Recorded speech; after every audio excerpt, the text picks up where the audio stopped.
Now it is my pleasure to introduce our student speaker. Lauren E. Sedam is from Indianapolis. She is graduating today with a major in journalism from the School of Journalism and a major in English and a minor in psychology from the College of Arts and Sciences.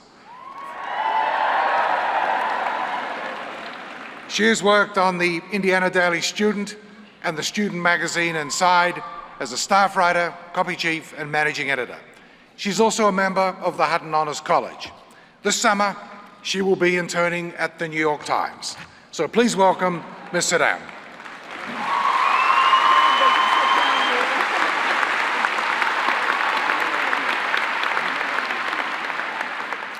You may be seated.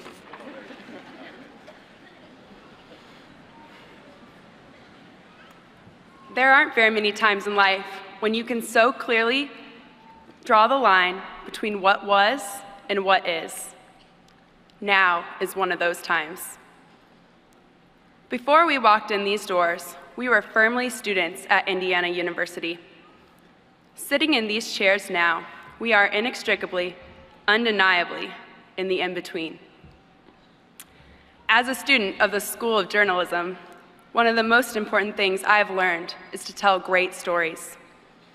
I've gotten to interview the mayor about happiness, follow a group of freshmen through their first days on campus, and stand on the roof of Assembly Hall. It's all brought me to this point, but this is not one person's day. These experiences have shown me just how many amazing stories there are, and that's what this day is about. For this speech, I interviewed fellow seniors, and we talked about our last 4 years here. I heard a lot of great stories, but together, they form what our time at IU has been. This, class of 2012, is our story. When Sarah Kirk, who is graduating with a degree in neuroscience, was a senior in high school in Carmel, Indiana, she thought she knew what she wanted from a school. She wanted the best education possible, as simple and as practical as that. But IU is so much more than that. It started with moving into the dorms and meeting roommates. It's been wearing red lanyards around our neck, admit it, you did it too, and walking to the villas. It was Megan Rippey who got lost in the tailgate fields on her way to the Union, and it was Scott Williamson and trips to Mother Bear's with his floor. It was craving bistro and Taco John's and always showing up to the C-store 5 minutes after it closed. It's been moving into apartments and houses and learning to really live on our own. It was Jackie Cottrell calling to convince her dad she wouldn't be homeless after she switched her major. And it was W131, finite, and organic chemistry. It was Matt Alberg, a telecommunications major, and hating K201, and Celso Fuentes always falling asleep in the library. These 4 years have been turning 21 and Knicks for the game, Harry Bears, and Free Breadsticks Day. They were Linda Zhang getting on the Jumbotron at a football game, something to check off her IU bucket list.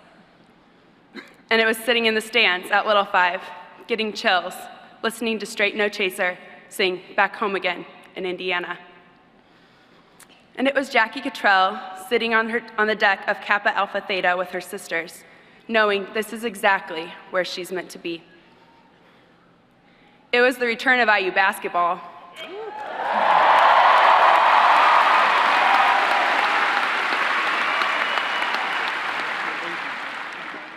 When Christian Watford let that shot fly, and Linda Zhang ran from the balcony, and Alvida Akibo took to the streets of Kirkwood, and Megan Rippey called her parents crying, saying, "Did you see it?" And it was the clear, perfect days when we all looked up through the trees, or the snow, or the flowers, and thought, "Don't make me leave this place." These things might sound stupid, or small, or trite, but they're not. When I talk to these people, I noticed just how similar our experiences were. We form one family, one school, one story. These are the things that make us Hoosiers. When Sarah Kirk came to IU, she was looking for a school. Now, as she's about to walk out these doors, it doesn't feel like just a school. It feels like leaving home. When we walk out these doors, we'll cross the gap. We'll be firmly out in the real world. We might not remember the test we bombed or the class we aced, but these things, our story, will always make it easy to come home again. Today, as a class, we thank what got us here. Thank you, IU. Thanks for our story.